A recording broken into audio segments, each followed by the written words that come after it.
లేదు, నీ పేరు నీదే. రోమందు ప్రియా స్నేహితుడ సహోదరు, నీ కులము నీదే. యేసును దేవుడిని నమ్మితే చాలు, యేసు ప్రభుని హృదయం సొంత రక్షకుడిగా చేర్చుకుంటే చాలు. నువ్వు ఏ స్థలములో దేవుని వాక్యం వింటున్నావో ఆ స్థలములో యేసు ప్రభువారిని నీ హృదయంలోనికి ఆహ్వానిస్తే నీ హృదయం మార్చబడుతుంది. పాపి హృదయాన్ని పరిశుద్ధ హృదయముగా మార్చే దేవుడిగా ఉంటున్నాడు. ఏ కులములో ఉన్నా ఎందరు యేసు ప్రభువు నమ్ముతారో వారు పరలోకం చేరగలుగుతారు. ఈ దినములో ప్రశ్నార్థకమైనటువంటిది, మరి చనిపోతే ఎక్కడికి పోతావు అనే ప్రశ్న వేసుకుంటే ఏ రాజులు ప్రధానులు ఏ గ్రంథాలు చెప్తలేవు. బైబిల్ చెబుతా ఉంది, యేసును నమ్మి లోకాన్ని వదిలిపెడితే నువ్వు ఆశించే స్వర్గానికి ఆ పరలోకానికి వెళ్తావు. అయితే ప్రియుడా, యేసును నమ్మకుండా ఈ లోకం విడిచిపెడితే నువ్వు నరకానికి వెళ్తావు. నరకములో అగ్ని ఉంటుంది, నరకంలో అరుపులు ఉంటున్నాయి, నరకంలో కేకలుంటాయి, యుగాయుగములు కారుతావు.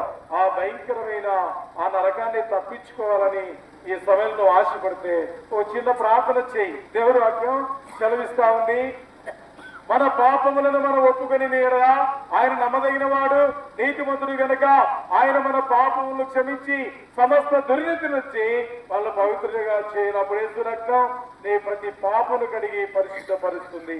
ఏ స్థలంలో ఉదయకాల్సిన వాక్యం ఇస్తున్నావో ఆ స్థలంలో మోకాల మీదకి వచ్చి యేసు ప్రభువా నేను పాపిని, నన్ను క్షమించు, నా హృదయంలోనికి రండి అని చిన్న ప్రార్థన చేసినట్లయితే యేసు ప్రభువారిని గొప్ప రక్షణ ఇచ్చేవాడిగా ఉంటున్నాడు.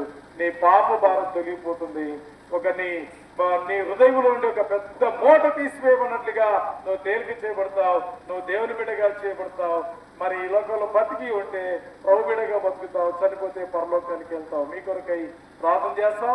మరి ఇంతకంటే మరి ఎక్కువగా తెలుసుకున్నట్లయితే కొత్తవాళ్ళగూడలోనే శాలేం ప్రార్థనా మందిరం ఉన్నది. దయచేసి మీ అందరినీ మరి ఆ స్థలానికి ఆహ్వానిస్తూ ఉంటున్నాం. దైవ సేవకులు ఉంటున్నారు, మీ కొరకు ప్రార్థన చేస్తారు. అలాగే ప్రతి ఆదివారం ఉదయం మరి 10 గంటలకు ఆరాధన ఉంటుంది, ప్రతి సాయంత్రం మరి కూడికలు